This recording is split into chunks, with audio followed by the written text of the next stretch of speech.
Entonces, bueno, pues para ir avanzando y poder entrar como a una plática más general, démosle la palabra a Rosario Rodríguez, que sigue en la diplomacia o en el ámbito de la diplomacia con Francisco León de la Barra, un embajador en apuros. Entonces, Rosario, tienes la palabra.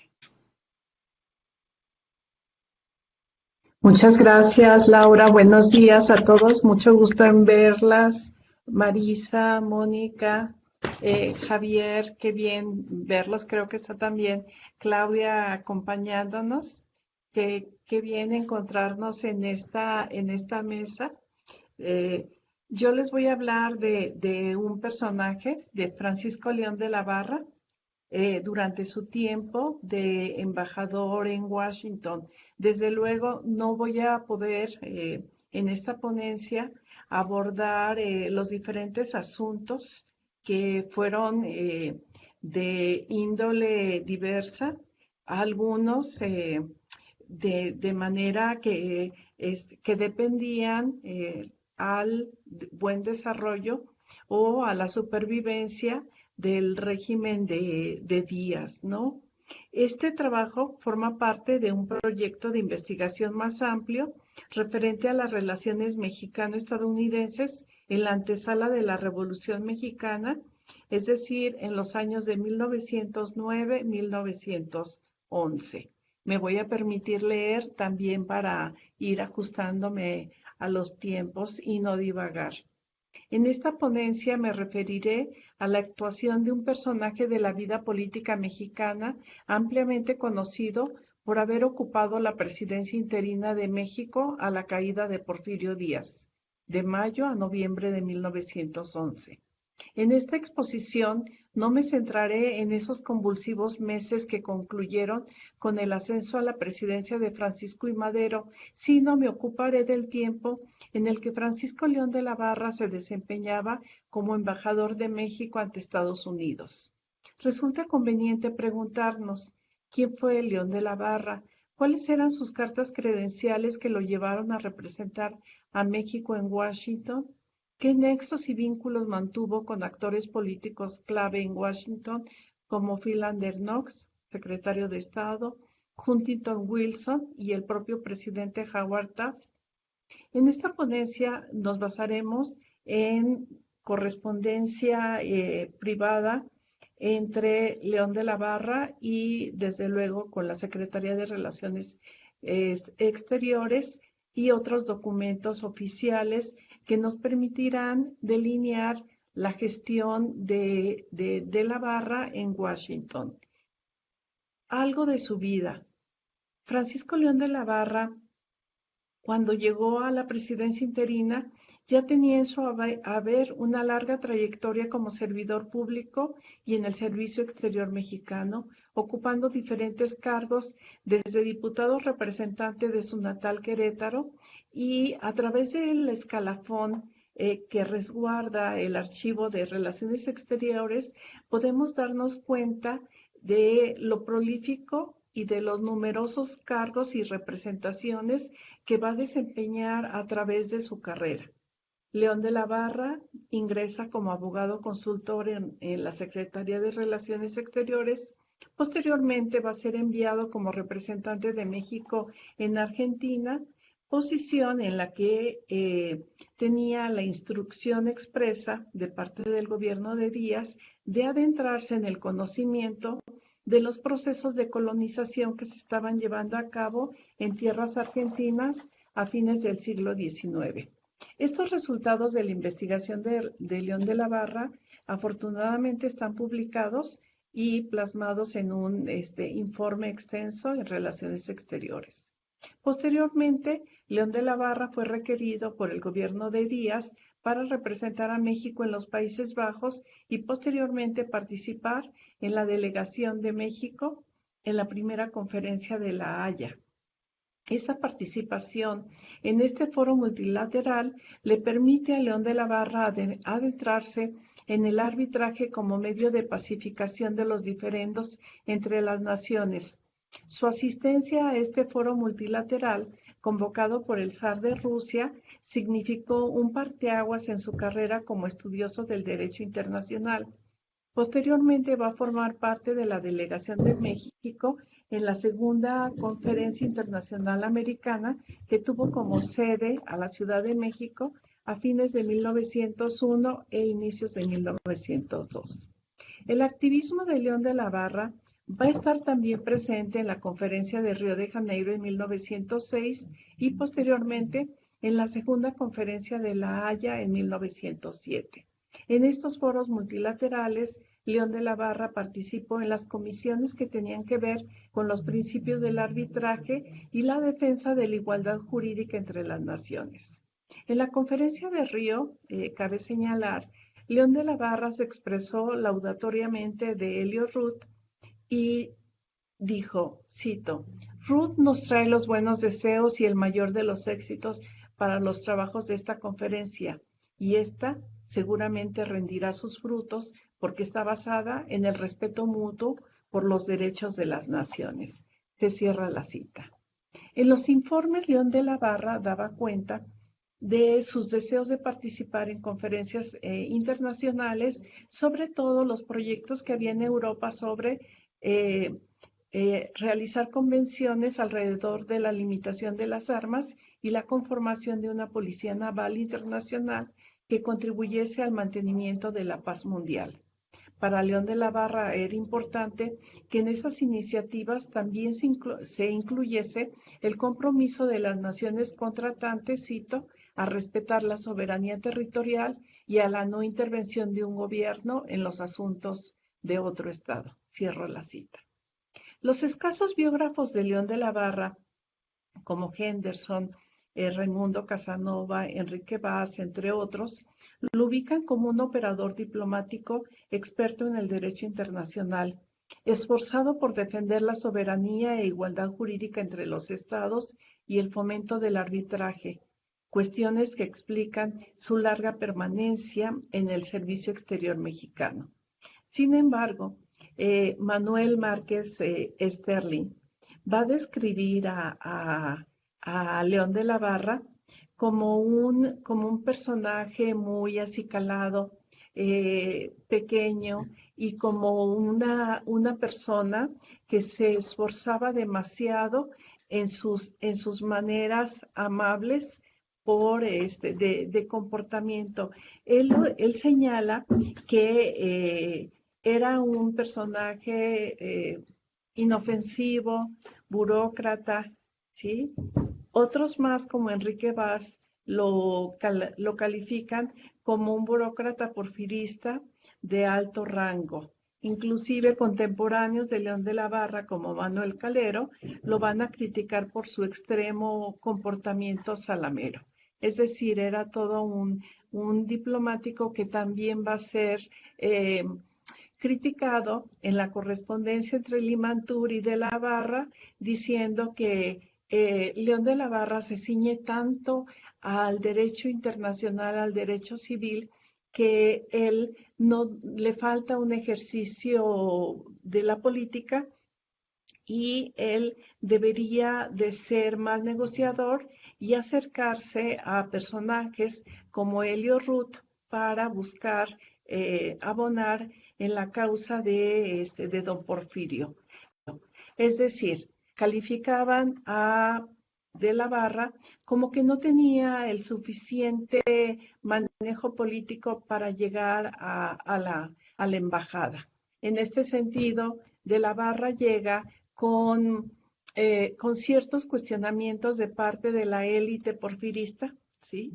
Como Limantur o Enrique Krill, quienes constantemente lo van a estar presionando para que despliegue estrategias que favorezcan a México, sobre todo en el ámbito del combate de los grupos antiporfiristas. De la Barra estaba consciente de que su papel en Washington no iba a ser sencillo. Él se encontraba en la representación de México en Bruselas al momento de su designación como embajador. Él conocía el potencial económico militar de Estados Unidos y su proyecto expansionista, por lo que al momento de aceptar dicho nombramiento le preocupó, cito, la gravedad de la gran responsabilidad que asumía. En sus memorias, León de la Barra afirmaba que para él era prioritario reunirse con Mariscal y con el propio presidente Díaz para establecer los objetivos que tendría que cumplir la embajada a su cargo. Sin embargo, la vena de abogado y su experiencia en el derecho internacional le indicaban a León de la Barra que los asuntos de la agenda bilateral se centrarían en las reclamaciones pendientes de solución como el Tratado de Aguas de Río Colorado, el Chamizal y Bahía de Magdalena. Sin embargo, se va a encontrar en Washington con otra problemática que la constituía las actividades de los grupos antiporfiristas frente a las que tenía que delinear estrategias para sofocar las acciones de los detractores de Díaz, tales como el reforzamiento de los tratados de extradición y la aplicación de las leyes de neutralidad. A decir de la Cancillería, la designación de la Barra, es lo que se lee oficialmente, se debía, cito, a sus relevantes cualidades y por haber desempeñado satisfactoriamente varios cargos diplomáticos, él sabrá sin duda alguna desempeñar su cometido con beneplácito de ambos gobiernos y de acuerdo con sus respectivos intereses. León de la Barra presentó sus cartas credenciales en Washington y recibió del Ejecutivo de la Casa Blanca frases de beneplácito, encomiando su nombramiento para después destacar la participación de México en los asuntos regionales al lado de Estados Unidos. Acorde con el protocolo, León de la Barra también expresó su admiración por el desarrollo adquirido por Estados Unidos y de paso no dejó de mencionar el progreso de México bajo la conducción del gobierno porfirista. El 13 de mayo de 1909, Howard Taft ofreció una recepción a todas las legaciones extranjeras acreditadas en ese país. El presidente habló de la admiración que sentía por Porfirio Díaz y por su gobierno y calificó como de una política muy sabia. Aparentemente, Howard Taft sostuvo una conversación personal con León de la Barra, ya que así lo hace notar en una carta en la que describe dicha reunión. León de la Barra, como representante en Estados Unidos, va a exponer las reclamaciones de México y va a velar porque se favorezcan los intereses nacionales sobre la base de la defensa legal y el conocimiento de la vida política y de la prensa estadounidense. Él va a mantener desde el 6 de abril de 1909 hasta el 24 de enero de 1911 un intenso intercambio epistolar organizando todo lo referente al asunto del chamizal. En este sentido, de la Barra va a tratar de seguir todo el procedimiento del arbitraje hasta su salida a principios de 1911. También de la Barra, en su estancia en Washington, va a ser muy invitado a reuniones protocolarias, como una reunión que va a recibir una atención de la prensa, como fue la inauguración del nuevo edificio de la Oficina Internacional de las Repúblicas Americanas en Washington, D.C., a la que asistió el propio presidente Howard Taft y Andrew Carnegie, quien subvencionaba la construcción del nuevo edificio, en el que León de la Barra va a dar un discurso sobre la fraternidad continental y el multilateralismo en Washington. Él en sus diferentes participaciones va a estar abogando por el uso del arbitraje y el multilateralismo. Asimismo, durante su estancia en Washington, va a ser invitado por James Brown Scott a formar parte de la Asociación Americana de Arbitraje de Disputas Judiciales.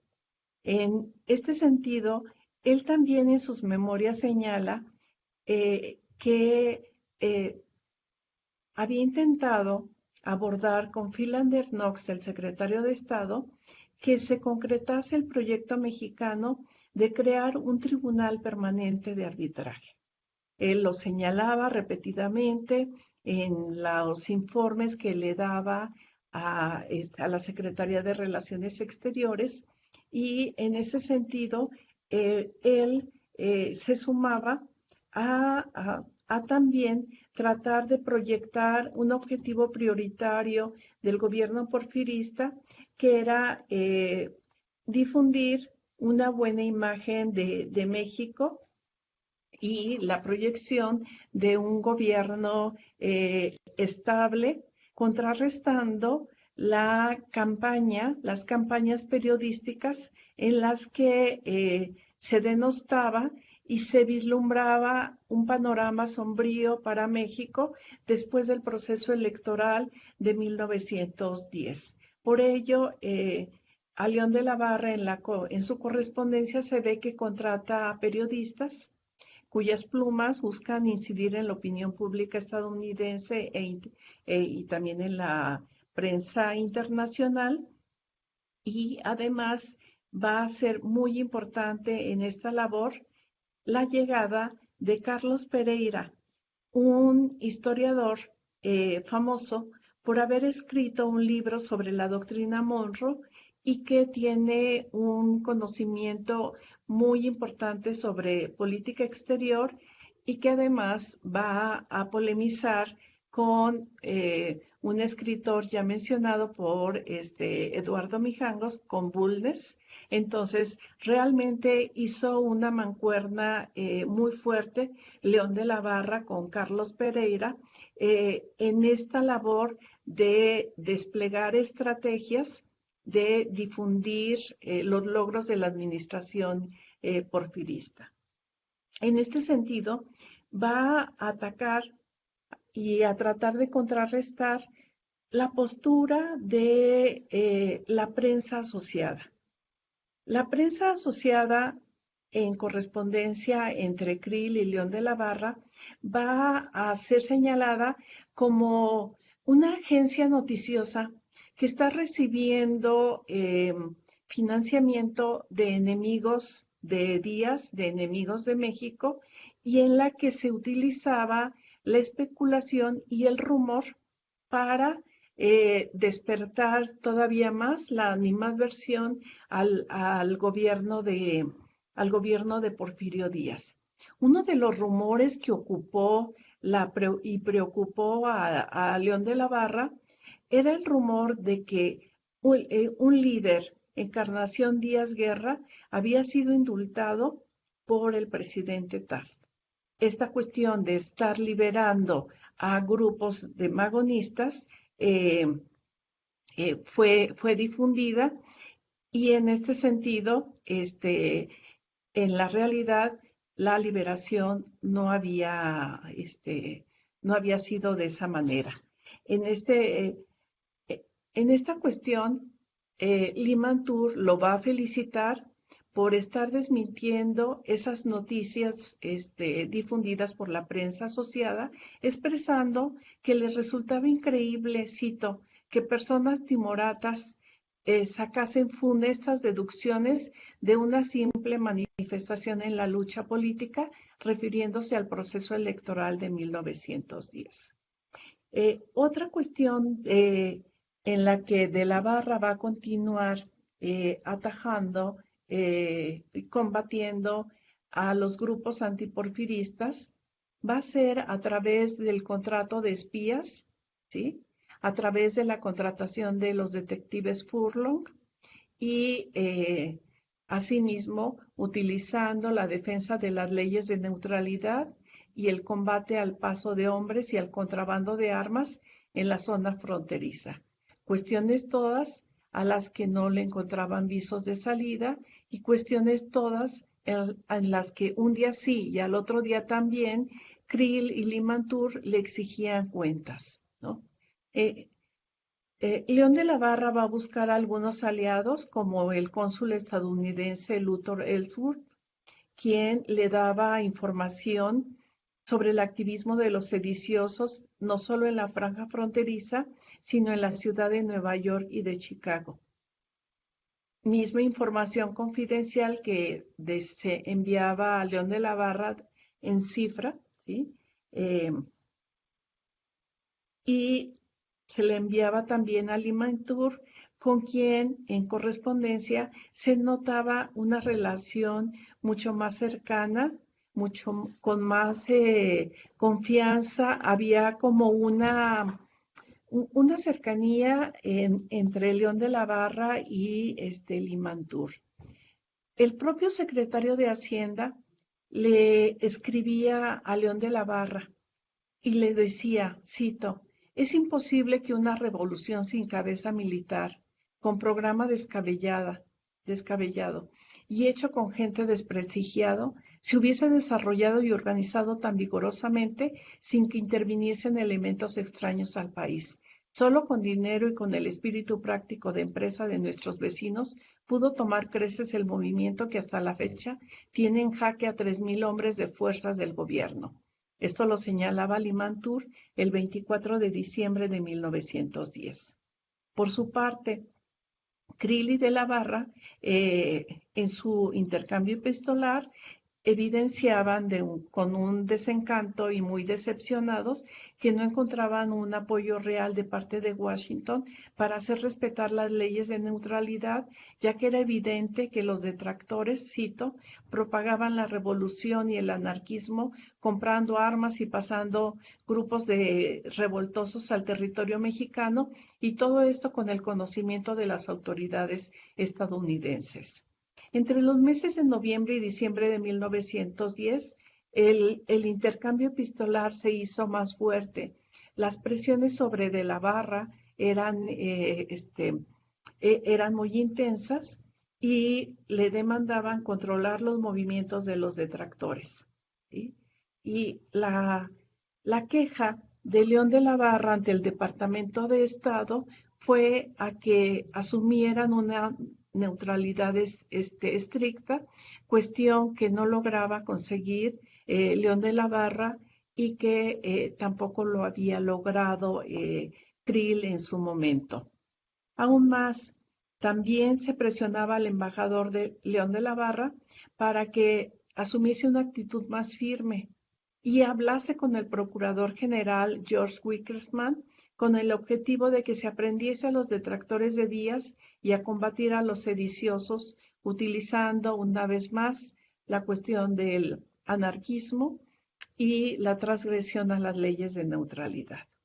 Por su parte, en correspondencia privada, Limantour le recomendaba mostrar firmeza y pedir al gobierno de Washington que definiera sus acciones de reciprocidad, porque Limantour consideraba que al Departamento de Estado no le quedaría otra más que revelar sus verdaderas intenciones, obligándosele a dejar el discurso de apoyo para pasar acciones que castigaran a los sediciosos. Con todo, en la correspondencia entre Krill y Limantour se mostraban en desacuerdo con las acciones del embajador, a las que calificaban de inocentes. En este sentido, le señalaban a León de la Barra que él no daba resultados, pero sí se daba mucha importancia a la labor que desempeñaba en Washington, y sus acciones y efecto de sus gestiones eran muy limitadas. Podemos concluir, para ir cerrando, que la gestión de la Embajada de México en Washington en el ocaso del Porfiriato estuvo delimitada, si no es que mediatizada, por los objetivos perseguidos por el Departamento de Estado norteamericano para con sus contrapartes latinoamericanos. Adicionalmente, León de la Barra se tuvo que enfocar en resolver objetivos prioritarios como el combate a los opositores de Díaz, teniendo bajo su coordinación el aparato consular. De igual manera, él va a tratar de impulsar en diferentes foros el arbitraje y el establecimiento de cortes de justicia como organismos multinacionales para la resolución pacífica de los diferendos interamericanos. Consideramos que el papel de León de la Barra no fue el de fungir como un simple burócrata, como era considerado por los maderistas, sino fue un operador diplomático, un agente del panamericanismo y como embajador en Washington va a tratar de incidir en la diplomacia multilateral, defendiendo la igualdad soberana y el principio de no intervención. El propio León de la Barra realizó un balance de su labor en Washington y a él le arrojó resultados positivos.